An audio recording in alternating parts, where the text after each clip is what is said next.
mensagem desta tarde, item 15, conversão. E tu, quando te converteres, confirma teus irmãos. Jesus. Isso está no Evangelho de Lucas, capítulo 22, versículo 32. Não é tão fácil a conversão do homem, quanto afirmam os portadores de convicções apressadas. Muitos dizem, eu creio, mas poucos podem declarar, estou transformado. As palavras do mestre a Simão Pedro são muito simbólicas. Jesus proferiu-as na véspera do Calvário, na hora grave da última reunião com os discípulos. Recomendava ao pescador de Cafarnaum confirmasse os irmãos na fé quando se convertesse.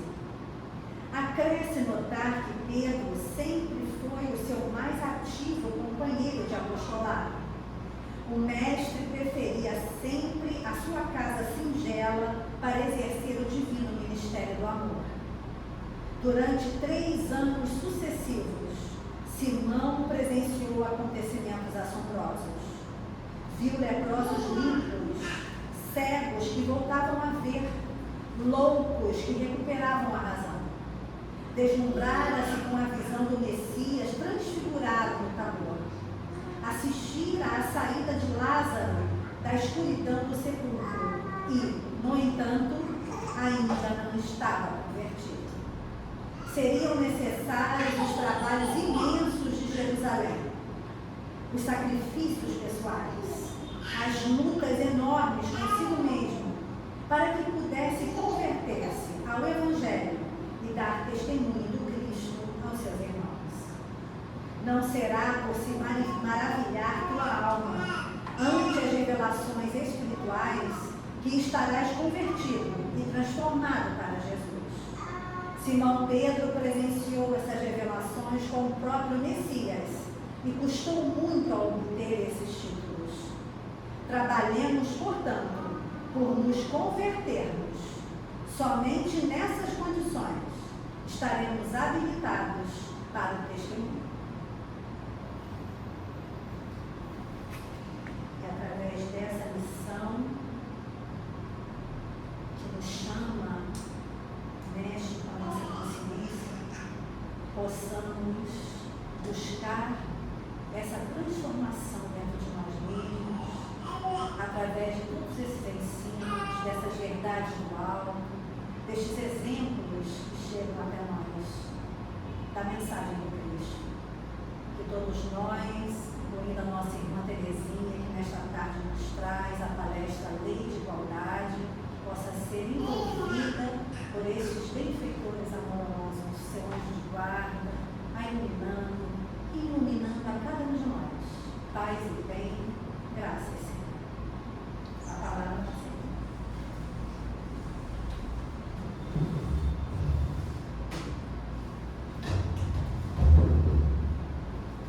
Que a paz de Jesus esteja com todos nós, que a espiritualidade amiga nos ampare, Francisco de Assis, patrono dessa casa, cuide desse nosso mundo tão carecente das suas ações, dos seus exemplos, que nós nos mantenhamos fiéis a esses propósitos.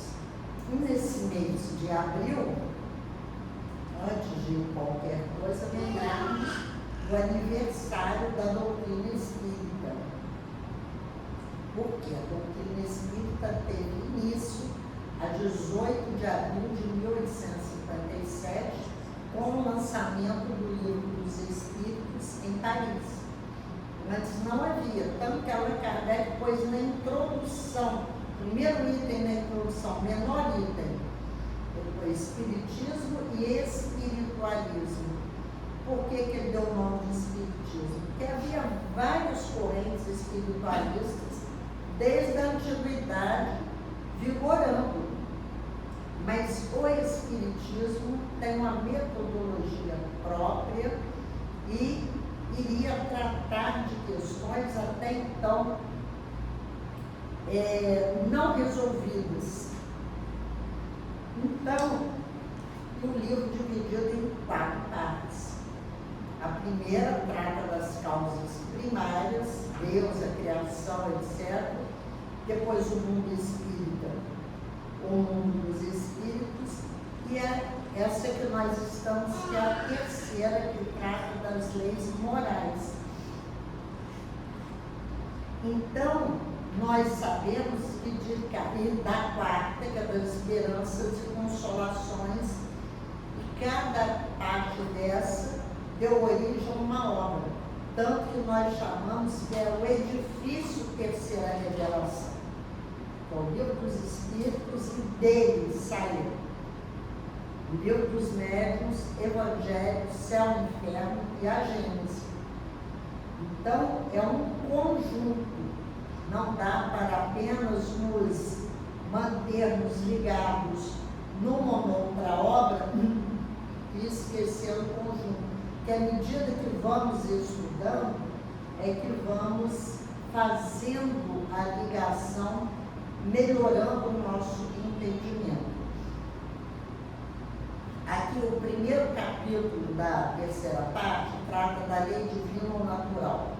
E os Espíritos dizem, questões 614 seguintes: a lei divina ou natural é a lei de Deus.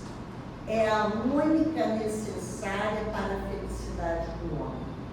E ele só é infeliz quando dela se afasta.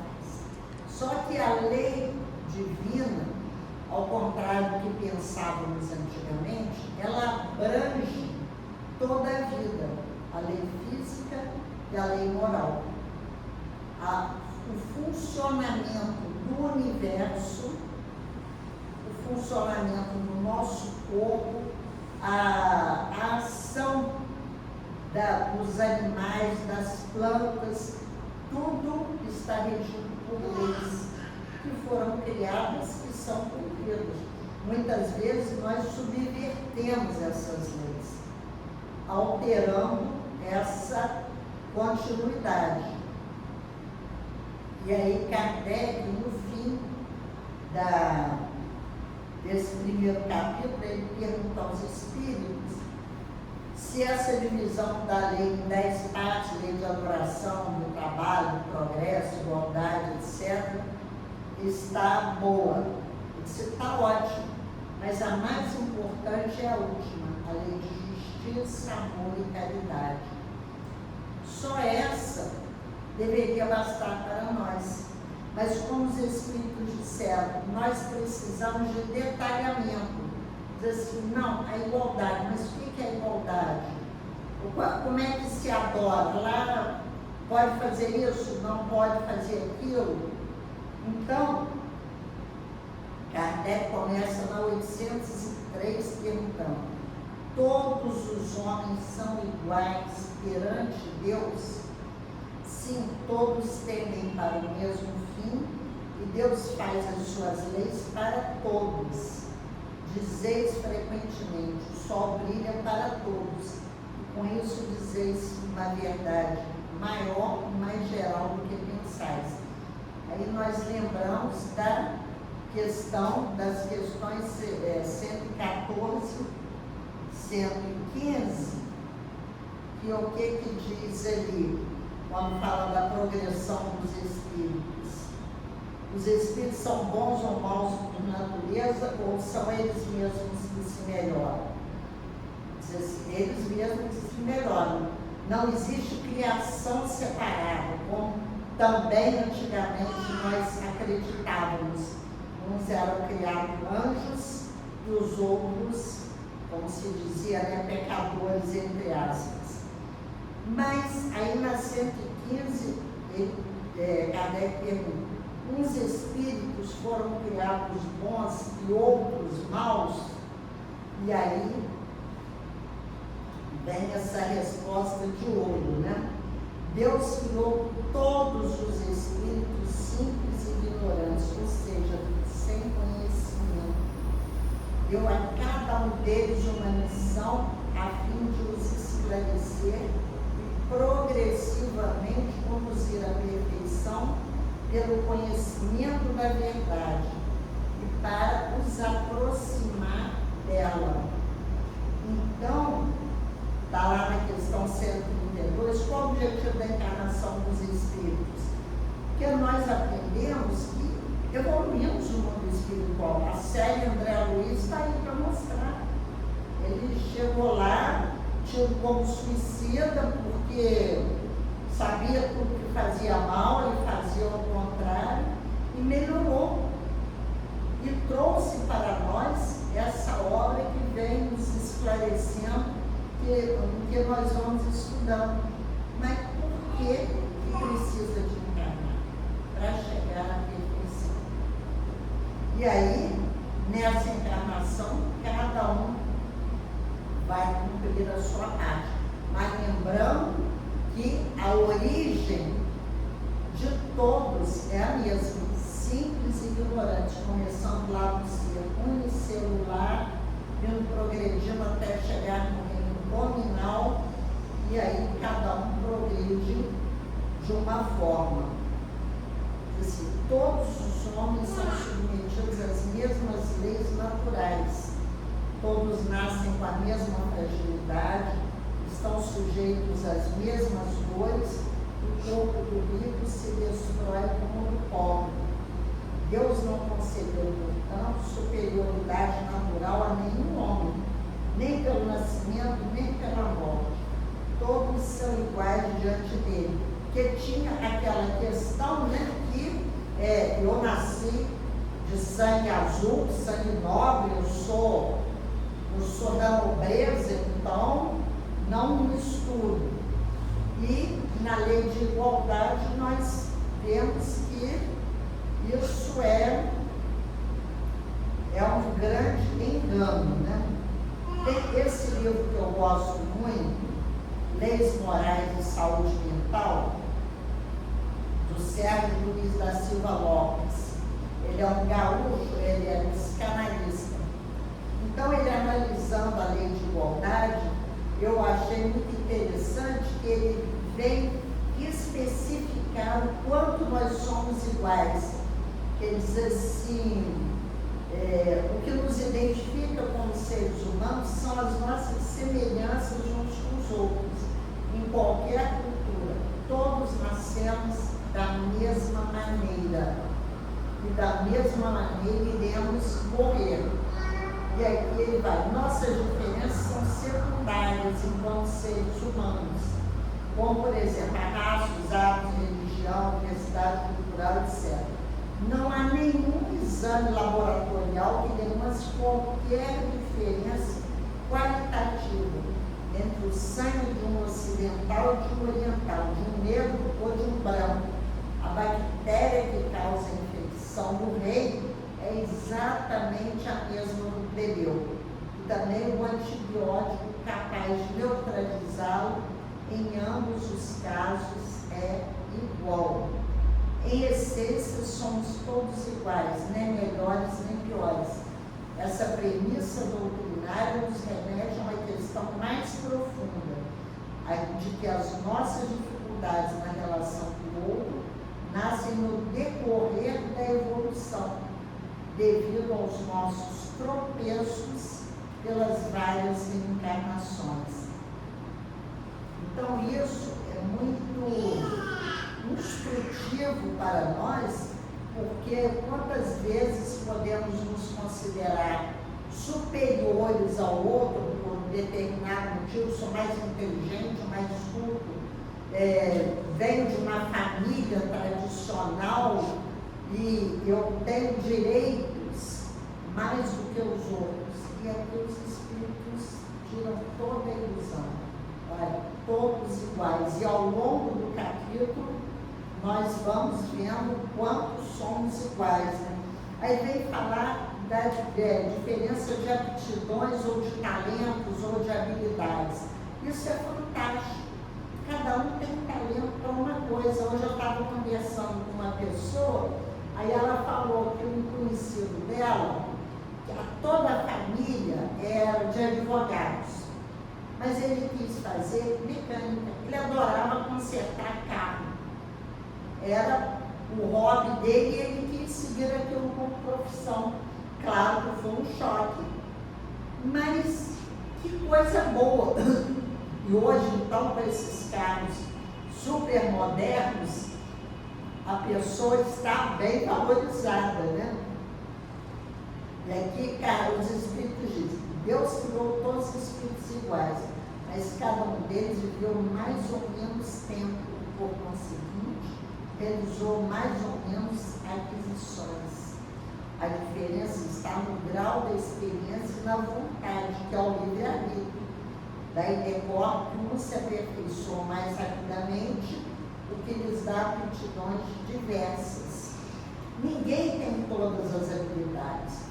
Eu acho isso fantástico, porque a gente lembra de Sócrates, né, quando foram dizer para ele que ele era o maior sábio da sua época, ele disse, só sei que nada sei. Porque quanto mais a pessoa se aprimora, mais ela vê. Gente, a pessoa é doutora, é PhD, é tudo em matemática, mas ela não sabe nada de biologia. Ela não sabe nada de plantar, porque ela tem que comer, tem que ter alguém que planta. Ela não conhece nada da cozinha, ela não limpa a rua dela. Então, cada um, por maior que seja o nosso talento, ele é limitado. Então, como ele já falou aqui, que bom que existem as diversas aptidões, que a gente vai se completando. Como eu falo, né, tem uma faxineira que eu conheço que ela diz assim, eu adoro fazer faxina, é coisa boa. Eu detesto, então que bom que tem alguém que goste. E aí ela está satisfeita fazendo. Agora, isso tudo a gente lembrando sempre, dentro do respeito que devemos ter uns com os outros, sabendo que não tem profissão menor do que a outra. Aí aqui tem uma nota de Kardec. A diversidade das aptidões não se relaciona com a natureza íntima da sua criação, mas com o grau de aperfeiçoamento a que ele tenha chegado. Deus não criou, não foi Deus que criou, não, você vai ser um doutor e você vai ser um lavrador. Não, a vida vai nos aperfeiçoando e nós sabemos que devemos experimentar as diversas situações para aprendermos o que quem convive ali passa, né? A fim de que os mais adiantados pudessem ajudar os demais a progredir. E também a fim de que os homens, necessitando uns dos outros, compreendam a lei de caridade que os deve unir. A gente vê como a criação é perfeita. Ninguém tem todos os talentos, porque eu vou precisar do outro. E assim vamos formando essa cadeia de ação. Aí, passando de um mundo superior para o inferior, o espírito conserva integralmente as faculdades adquiridas. Essa é uma questão muito interessante, porque nós temos visto, né? A gente fala que a nova velhice, pessoas, né? Eu tenho 75, pessoas de 70, 80 anos, estudando, fazendo uma aula de música, entrando numa dança, e há pouco tempo atrás, para que isso? Só não vai aproveitar de nada. Para que os espíritos nos dizem? Aquilo que é conquista, a gente não perde.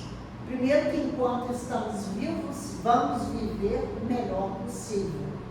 E tudo que aprendemos é conquista nossa. A conquista intelectual e moral e espiritual vai conosco. A única coisa que levamos, muitas vezes, como a doutrina espírita nos mostra, a pessoa com uma inteligência brilhante não está ali de posse integral daquela inteligência, daquela capacidade toda por algum motivo, mas está lá armazenada.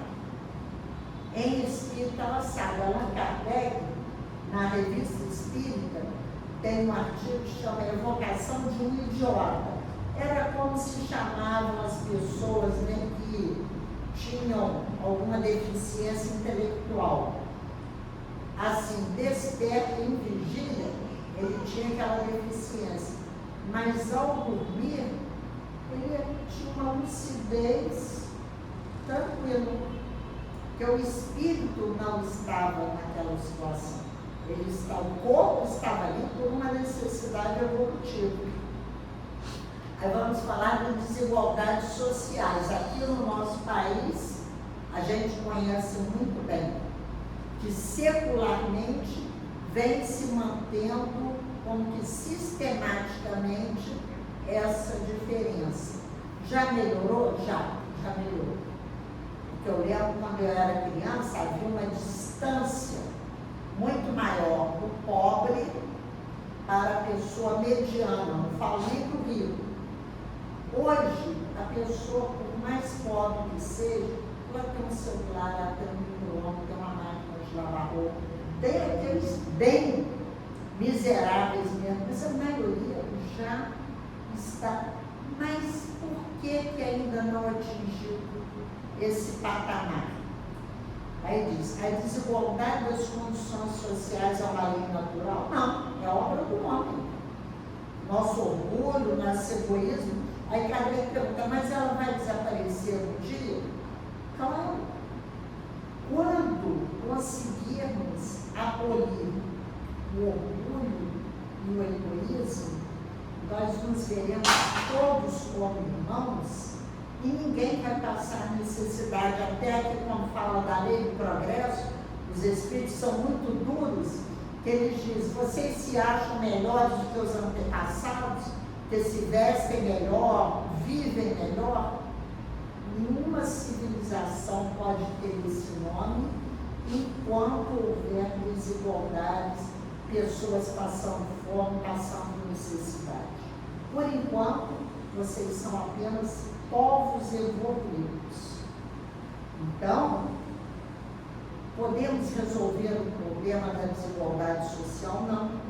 Mas podemos fazer a nossa parte. Esse ano tem eleições, o político está comprometido com o erguimento das pessoas, com a valorização das pessoas.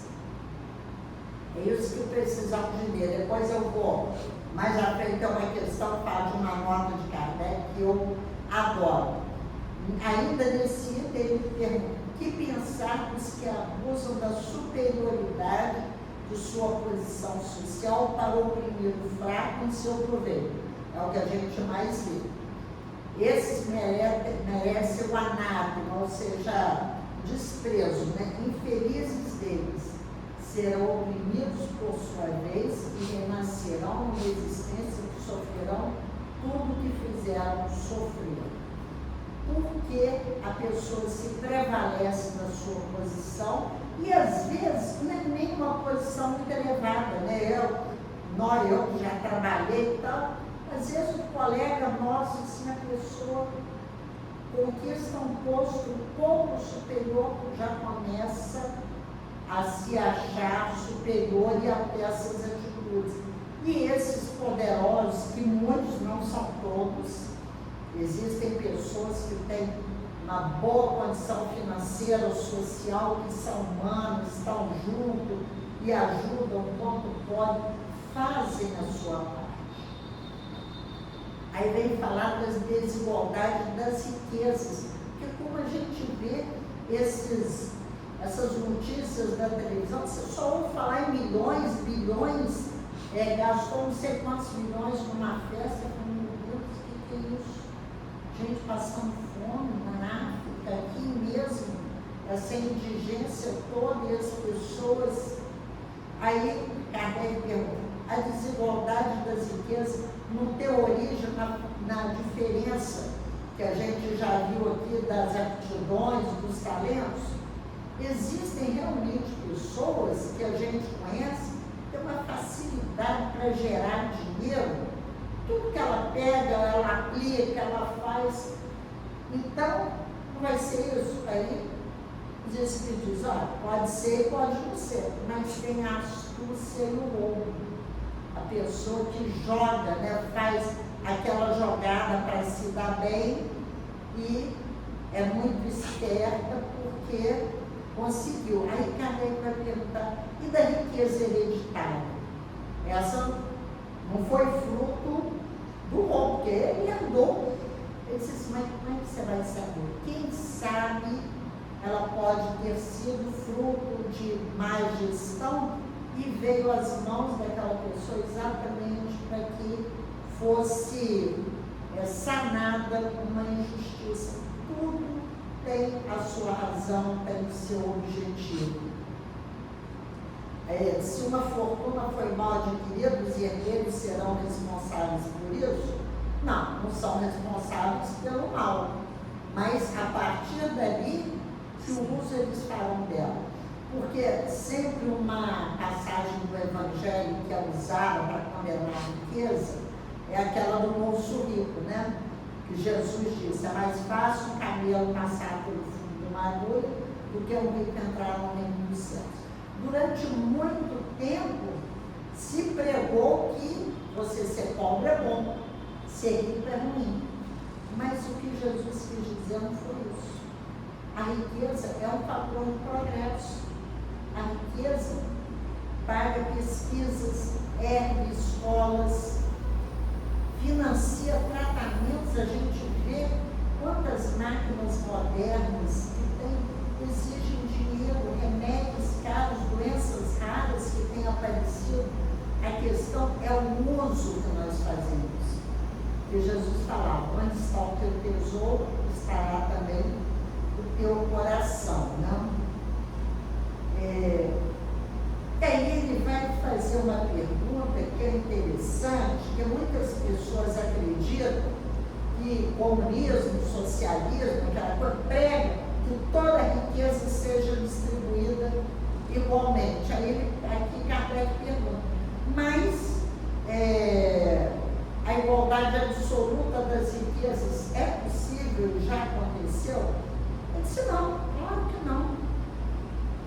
Isso é muito fácil da gente saber. Por exemplo, os irmãos. Às vezes tem 2, 3 irmãos. Os pais dão uma mesada igual para cada um. Um vai sair dali, vai gastar em bala, em brinquedo e tal, daí a pouco acabou, começa a pedir para o outro que guardou. Tem aquele que guarda. Não, eu quero comprar um videogame, e junta o dinheiro. Só aí a gente vê. E, por uma má interpretação, acredite que essas correntes, não estou defendendo nenhuma delas, seja isso, mas não é. É que todos tenham a mesma oportunidade.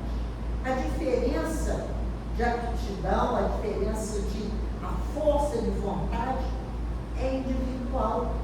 Numa escola, tem alunos que vão em linha reta, estudando, se esforçando, outros vão capengando e às vezes repete de ano, é aquela luta. Então, mas deu a oportunidade. Não pode acontecer, como por exemplo, minhas filhas, meus netos têm acesso a uma boa escola. Tem criança que desde pequena já tem que trabalhar para ajudar os pais. Não tem acesso a essa educação de qualidade, né? Então, isso é possível, mas só irá acontecer quando as pessoas enxergarem a importância disso. A gente vai ver aqui a educação. Se a igualdade das riquezas não é possível, acontece o mesmo com o bem-estar? Não. Aí ele vai continuar. Mas o bem-estar é relativo. Cada um poderia gozar se todos se entendessem bem. O verdadeiro bem-estar consiste no emprego do tempo de acordo com a vontade, não em trabalhos pelos quais não se tem nenhum gosto. Quer dizer assim, todos se entenderão quando praticarem a lei de justiça, né, que os Espíritos disseram. Justiça, amor e caridade é o fundamento. Não precisava de nenhuma dessas leis morais. Só de justiça, amor e caridade. Mas a gente precisa do detalhe. Eu posso escravizar o outro? Mas se ele for preto, eu posso? Se ele for oriental, eu posso? Não, não pode não. Então, a gente precisa de detalhes, senão ainda não entendemos. Mas a última questão aqui, ele fala: há pessoas que caem nas privações e na miséria por sua própria culpa. A sociedade não pode ser responsabilizada por isso. A gente sabe que eles, inclusive, nas nossas famílias, vocês devem conhecer, tem pessoa que não trabalha por nada. Deixa lá, fica sem comer, que não arruma um lanche, o filho pede comida. Ah, não, deixa, daqui a pouco chega alguém e faz para você. Tem gente assim. Sim, já o ciência, ela é sempre a causa primeira dessas faltas, pois não lhes cabe velar pela educação moral de seus membros, que a sociedade é responsável por isso.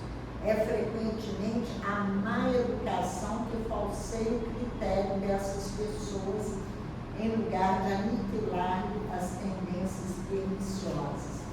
E aqui ele faz referência à nota da questão 685, que é um tesouro.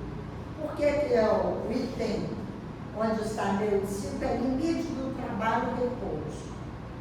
Porque aí tem umas perguntas se a pessoa tem direito de repousar na velhice e tal, mas no fim Kardec põe essa nota que diz de tudo. Ele diz assim: não basta dizer ao homem que ele deve trabalhar, é necessário também que o que vive do seu trabalho encontre ocupação. Isso nem sempre acontece. Quando a falta do trabalho se generaliza, toma as proporções de um flagelo, como a escassez, como diz a música do Fagner: sem o seu trabalho o homem não tem honra, se morre, se mata, né?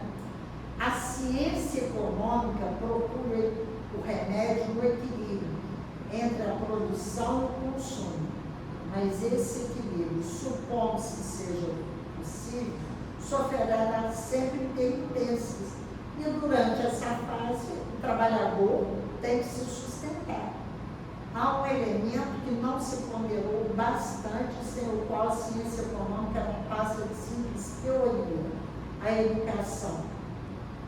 Então, a gente vê essa análise de Kardec, a gente pode adotar o sistema que for, capitalismo, comunismo, socialismo, qualquer um, mas se não educar as pessoas. E aí ele continua: isso daqui eu recomendo que vocês leiam e não a educação intelectual, mas a educação moral. E nem ainda a educação moral pelos livros, mas aqui consiste em formar caracteres, aquela que cria os hábitos, porque a educação é o conjunto dos hábitos adquiridos. Quando eu era jovem, a gente tinha aula de educação moral e cívica. Eram aquelas regras para você decorar lá tudo. Mas Eurípides Passanufo, que foi um educador de vanguarda na Primeira República, Eurípides tinha aula de moral. O que é aula de moral? Como está no Livro dos Espíritos a definição de moral: a arte de bem proceder. Ele acolhia os alunos, primeiro ele tratava todos com o máximo respeito e levava para ver a dor e o sofrimento do outro. Formando daí, e tem depoimentos dos alunos de Eurípides, o quanto essas atitudes do mestre os impactaram. Então, é dessa moral que Kardec está falando. Ele era um educador, né? Mas continua. Quando se pensa na massa de indivíduos diariamente lançados na corrente da população, sem princípios, sem freios, entregues aos próprios instintos, deve-se admirar as consequências desastrosas desse fato. Não é o que a gente está vendo? Século XIX, século XXI, a mesma coisa. Quando essa arte for conhecida, compreendida e praticada, o homem seguirá no mundo os hábitos de ordem e previdência para si mesmo e para os seus, de respeito pelo que é respeitado. Hábitos que lhe permitirão atravessar de maneira menos penosa os maus dias inevitáveis. Aí ele já se conhecerá, já terá se educado e aprendido a conviver com os demais. E aí Kardec conclui: a desordem e a imprevidência. Gente, isso aqui, de cada vez que eu leio, ele está falando para hoje, é para nós agora. A desordem e a imprevidência são as duas chagas que somente uma educação bem compreendida pode curar. Nisso está o ponto de partida do elemento real do bem-estar, a garantia da segurança de todos. Então, a verdadeira educação. Qual é a verdadeira educação? Que forma homens de bem. Intelectualmente avançados, mas também moralmente desenvolvidos, como era Eurípides Barçanufo. Era uma pessoa boníssima, tinha farmácia e homeopática, fundou o Centro Espírita, mas fundou o Colégio Allan Kardec, montava peças em Sacramento, interior de Minas. Eurípides se encarnou em 1918, no fim da Primeira Guerra Mundial, no início do século XX. E ele já tinha essa visão da educação avançada de respeito ao aluno, de respeito ao ser humano. Então, ele desenvolveu em si as duas asas. Aí é que vai falar das provas da riqueza e da miséria. Já falou da desigualdade das riquezas. Aí a prova da riqueza e da miséria. E o que a gente vê na nossa sociedade. Uns tão miseráveis e outros tão abastados. Eu tenho uma amiga que ela disse que o pai dela, com ele, nada dava certo. Era uma pessoa do bem, era trabalhador, era previdente, mas fazia as coisas, daí a pouco tinha uma queda.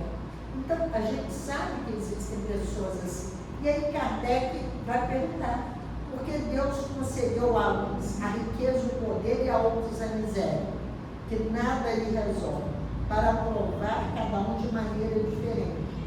Essas provas são escolhidas pelos próprios espíritos, que muitas vezes sucumbem.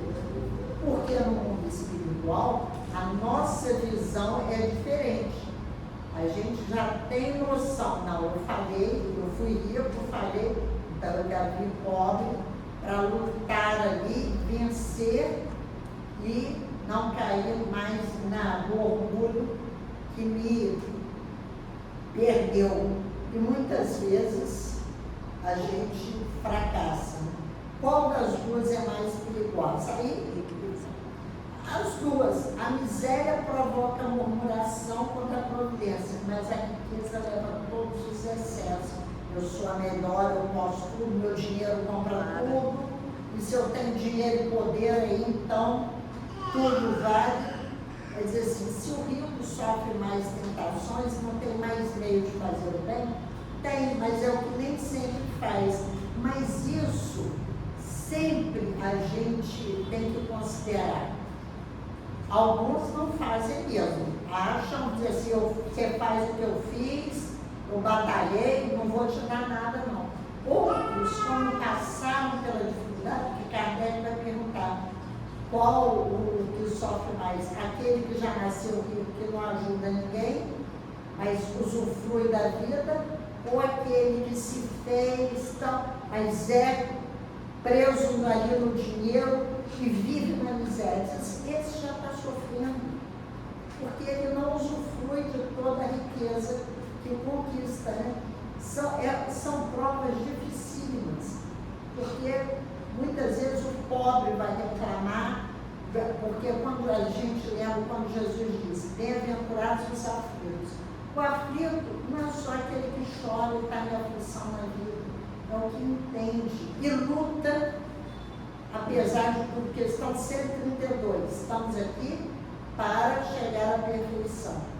Como é que eu vou chegar à perfeição? Vencendo essas dificuldades, cada um de nós tem as suas. E vamos batalhando e entendendo. Se Deus é justo, não quero nem saber o que aconteceu. Deixa eu continuar na batalha.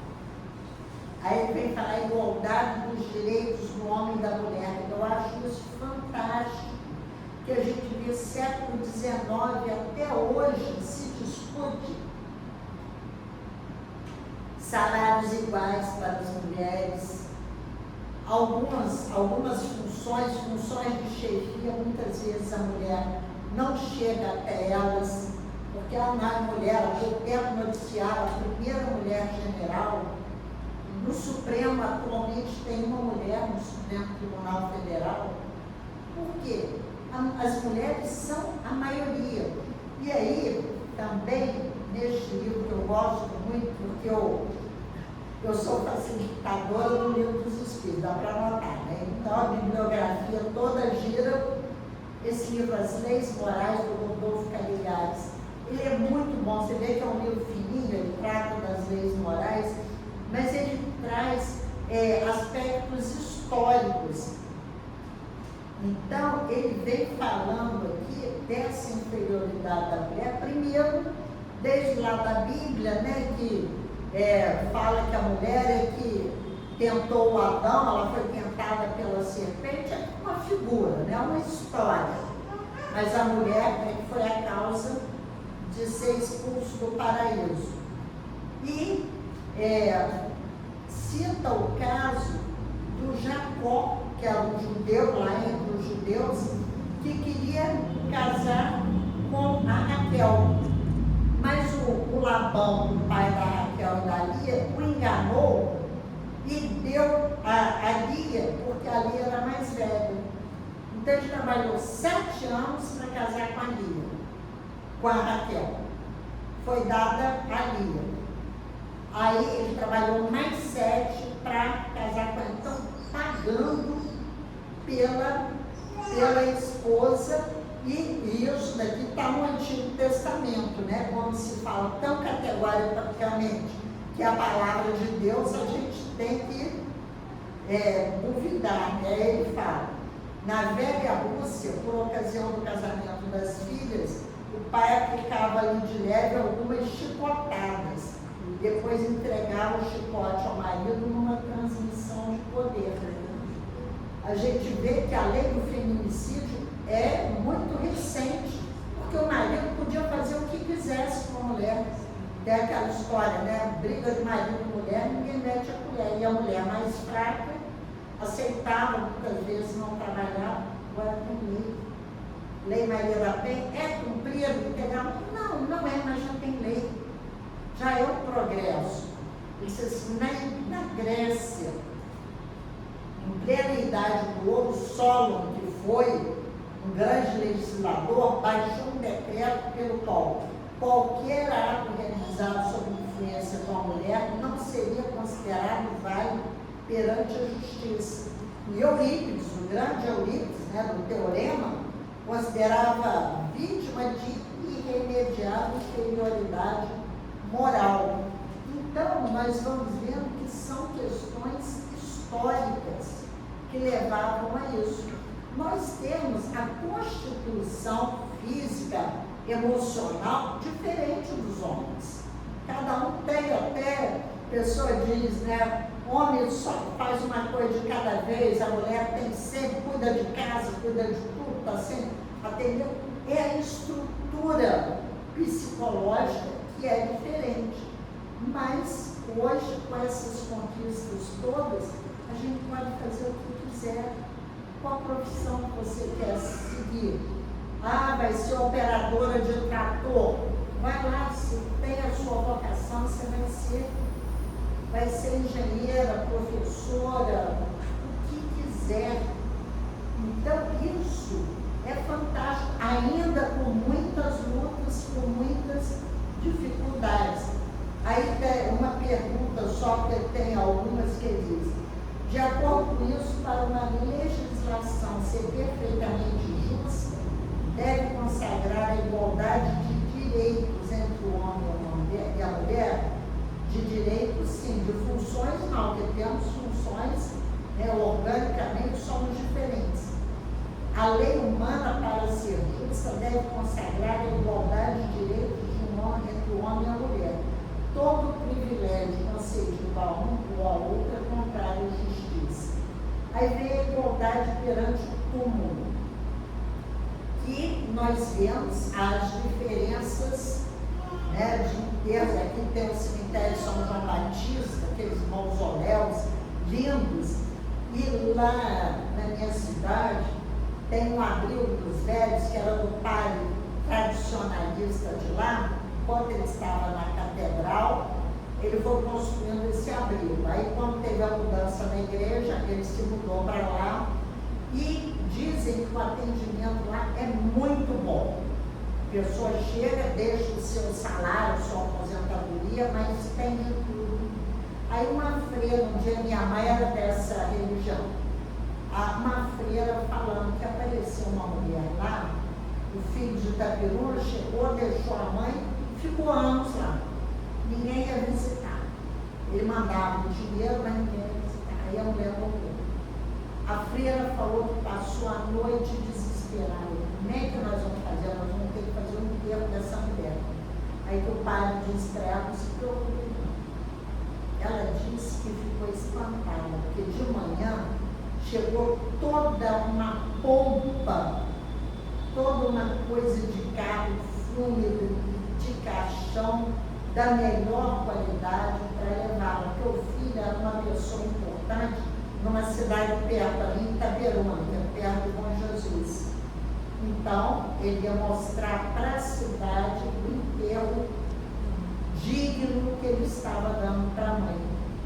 Então, ela disse que isso foi no início, ela era jovem, isso a marcou profundamente.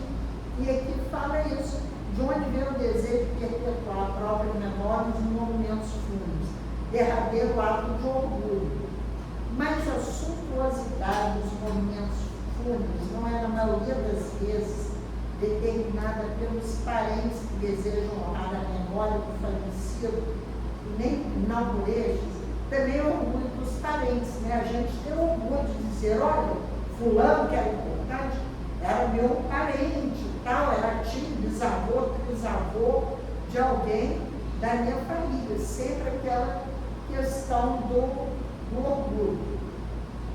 Reprovar de maneira absoluta as pompas fúnebres, ele disse: não, o que nós reprovamos é exatamente esse excesso, porque se quer honrar a memória de um homem de bem, cada um pode fazer da forma que achar melhor.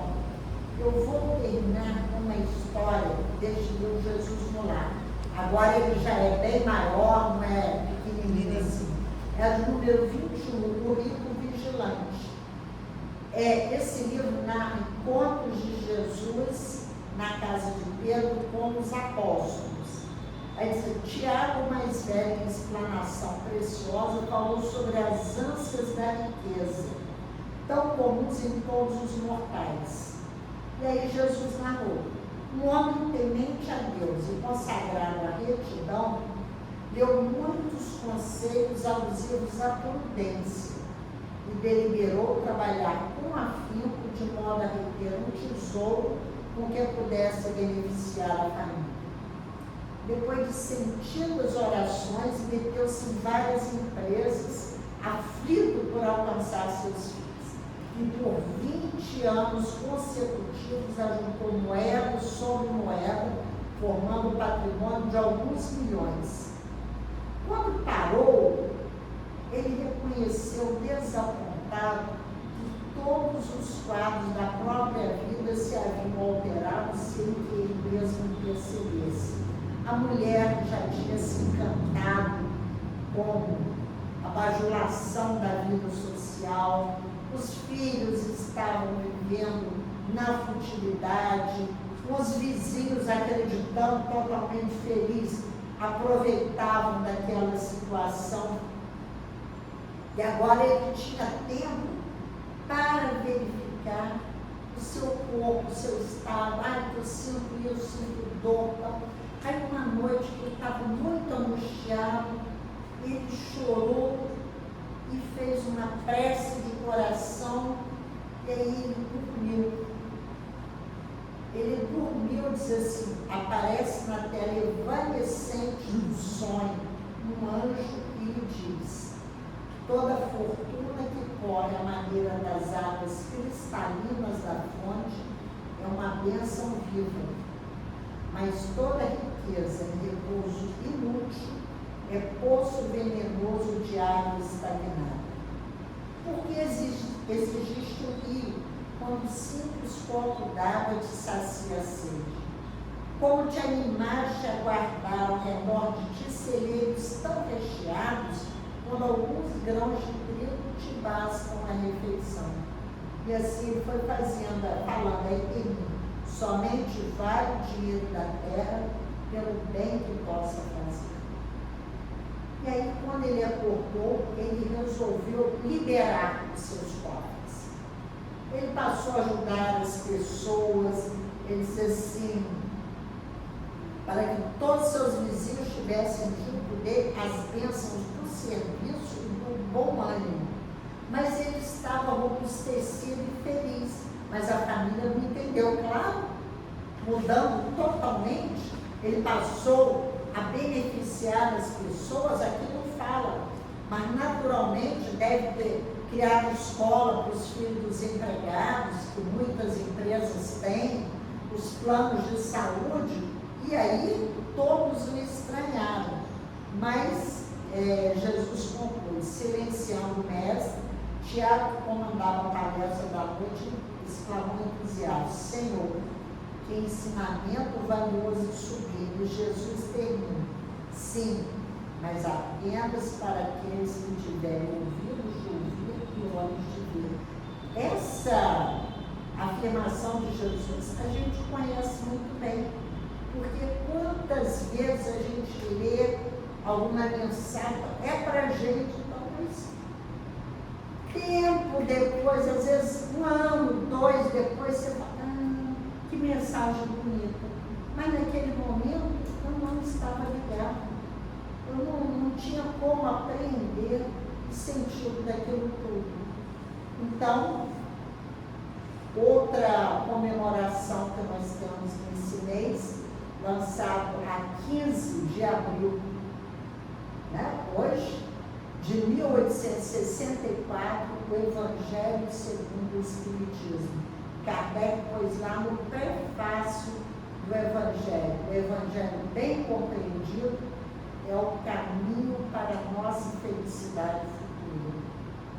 Porque ali ele vai reger todas as nossas relações particulares e sociais.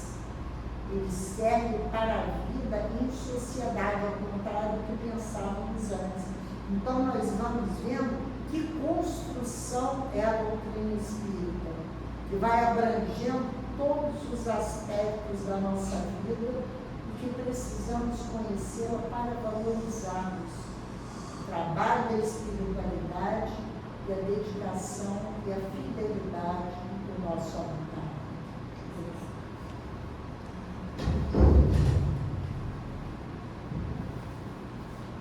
Agradecemos muito, né, todas as palavras que a Terezinha trouxe para nós nessa tarde, que possamos sentir dentro de nós o quanto é bom fazermos o bem, o quanto é bom nos doarmos, né? Porque só vamos levar o bem que fizemos, né? É isso que nós vamos levar. E que devemos construir cada vez mais esse mundo de fraternidade que aguarda e espera por todos nós, porque só a fraternidade nos une pela caridade, irmãos que somos, né, com as nossas mãos unidas, né, nessa igualdade, todos nós somos espíritos, somos plenos, né, com as mesmas capacidades. Então, que a paz de Jesus possa nos envolver, agradecidos todos nós aqui encarnados e desencarnados por mais esta tarde, por mais